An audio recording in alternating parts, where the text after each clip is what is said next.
Your Excellency, Archbishop Amos, members of the clergy, representing Christian, Jewish, Muslim, and faiths across the board, thank you for what you're doing. Governor Landry, Representatives Carter and Fields, Mayor Cantrell, and all elected officials and members of the community. Most of all, the families and loved ones of those we lost in this horrific act of terrorism last Wednesday. I know events like this are hard, and the shock and pain is still so very raw. My wife Jill and I are here to stand with you, to grieve with you, to pray with you, to let you know you are not alone. The rest of the nation is looking at you as well.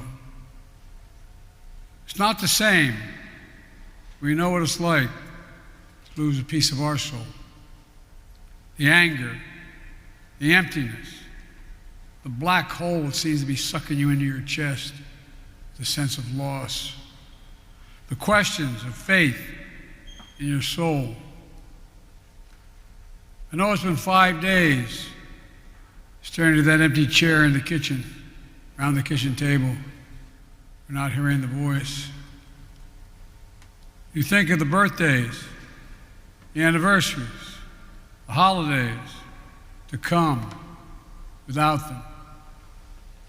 You think of everything, everyday things, the small things, the details you'll miss the most. The morning coffee you shared together, the bend of his smile, the perfect pitch of her laugh. The rest of America has learned about them as well. Students who dreamed of becoming engineers and nurses, star athletes who worked on Wall Street or helped coach small children, warehouse managers, bluegrass fan, cook engaged to be married, a single mom just promoted at work and teaching her young son to read. They came from different states, even different countries. There were children at dinner with their parents, ensuring before joining their friends on New Year's Eve. Some even ran toward the chaos to try to help save others. We remember them. Today, we also stand with the 35 people who were injured in the attack.